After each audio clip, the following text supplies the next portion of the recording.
as the spirit of this forum, and also this is the way you introduced the panel, is that we talk about solutions. Now, we can talk about many solutions for democracy today, especially on the world scale, because there are so many problems, but we need to just remember the basics. Democracy was not a solution for all problems of humanity.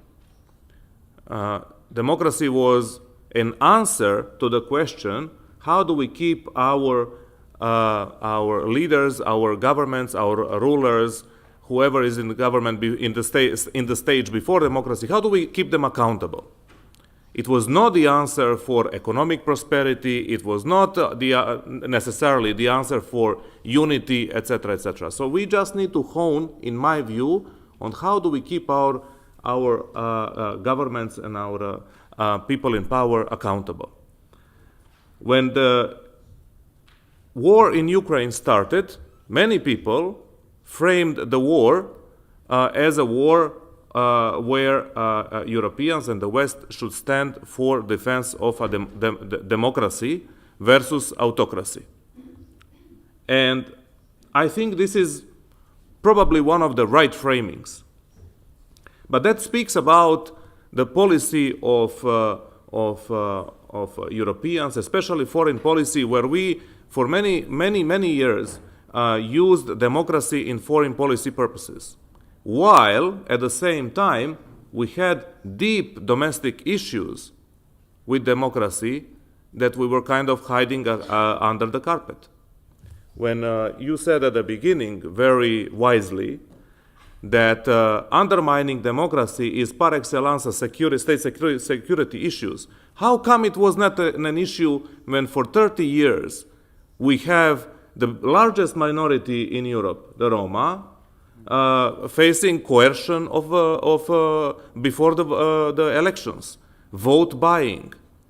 Many people spoke in Europe about weaponization of energy by President Vladimir Putin, but Roma were facing weaponization of energy for decades in Europe. Local mayors deciding whether Roma should have electricity access or not, just before elections, were weaponizing energy, weaponizing social welfare, weaponizing access to school, weaponizing legalization of homes, etc., etc. So all this is to say that we need to look at inward. In our societies, where are the problems that existed which are systemic? I loved your point about not looking at silos. But when we were saying to the Council of Europe's Venice Commission, to the OSCE observation missions of elections, that there is a massive vote buying in Roma communities, this was seen as a silo, as an isolated incident of otherwise beautiful democratic setting. So what I want to say here at the beginning is that we look at the minorities or vulnerable groups in society facing problems not as an incident that this happens only to them. It's a systemic issue, and in this case, we were facing state security threats because of the fragility of democracy by the democratic forces, by the progressive forces for decades already. So this is not, in our experience, new thing, especially after the fall of Berlin Wall in Central Eastern Europe. So the second point is that vulnerable groups such as Roma should usually be a constituency of politicians that come with this kind of worldviews: progressive, pro-human rights, pro-diversity, pro-equality, pro-human rights, etc., etc. Latest elections that we all followed these days exactly show that these kind of constituencies are also turning and voting for anti-democratic forces. These are not necessarily constituencies of progressives, automatically. Why? Because people are angry. People are angry for the issues of economic inequality. A lot of people across the globe fear that their children will live worse than themselves. And the answer to that is not democracy. It's how the capitalism and economy is organized. But if we approach those issues with like issues of democracy, we are facing the challenge that people reject democracy because they are also confused. They are rejecting democracy where they can keep their people in power in check just because they see it as a project of elites. Diversity is seen, protection of diversity is seen as a project of elites. Protection of LGBTIQ communities, project of elites. Protection of minorities, project of elites.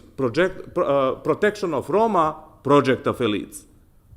So people are reacting. I wouldn't say that all of them are fascists, neo-Nazis, and people with prejudice, and all of them outright racist and misogynists. People are angry. They want to punish the elites that they see. I'm not promoting this narrative. I'm not agreeing with this narrative. But what I'm saying is that we need to be clear-eyed on what we are trying to do.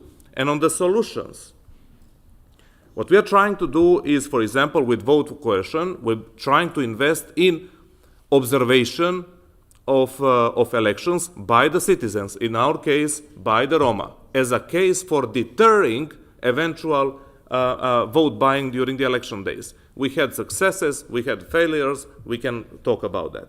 We are also addressing the issue of political parties, because maybe sometimes we talk too much about innovation, but we are not doing the basics well. ABC, the normal dialogue between citizens and political parties. So we are trying to re-establish the dialogue where we are bringing political parties across the spectrum in a dialogue with Roma communities, not only coming with money before elections or not only talking through targeted ads and social media.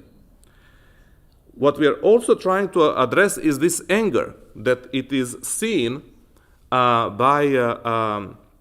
it is weaponized by the extremist influencers, by the religious fundamentalists, this anger against the elites, that somehow standing for Roma is against majority, because now majority populations have a feeling they are a minority in their own country. So we're trying to shape the messaging that what is good for a minority, in our case for Roma, it is good for the country. We are trying even to show how economically supporting the Roma education, supporting the Roma employment helps the country. All to tame the anger that this diversity is not seen on the expense of the homogeneous majority. But the problem with these solutions is this, and this of course goes against the fundraising interests of our organization. But the problem is this, that as long as we see that these are solutions for some vulnerable minorities, we will never be able to scale up these solutions for the whole system, because we see them specific for the minorities. We don't see them as systemic for democracy. So whenever we speak about solutions, we need to talk about the scale, because we are facing massive challenge. And the demography, and this is my last point, demographic concerns, especially in Europe as an aging continent. In the case of Roma, the youngest, by far, the youngest ethnic, not only largest, but youngest ethnic community of Europe, we have 2 to 3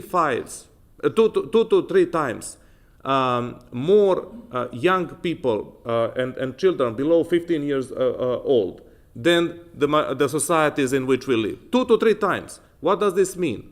2 to 3 times bigger share of first-time voters, young people who vote. They should be also progressive constituency, but they're not.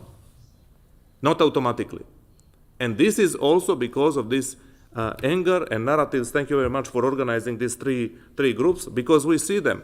Conservative, religious, fundamentalist, extremists, they are trying to picture a very simplified cause and consequence situation, why the others are the enemies just because they are not fitting the majority narrative, and we are trying to change this through the interventions targeting the Roma. But we can't do it alone, because we are seen as a silo. The policies on Roma are seen as a marginalized policy issue, not an issue of economic development. State security is seen as a kind of external influence of Russia, China, maybe Trump evangelicals, like a foreign influence and misinformation. Let's do the basics. Look at the causes of undermining democracy within our own societies, where political parties are absolutely the key player we have to bring around the table, because more and more they behave as tribes rather than political parties that should govern a whole country.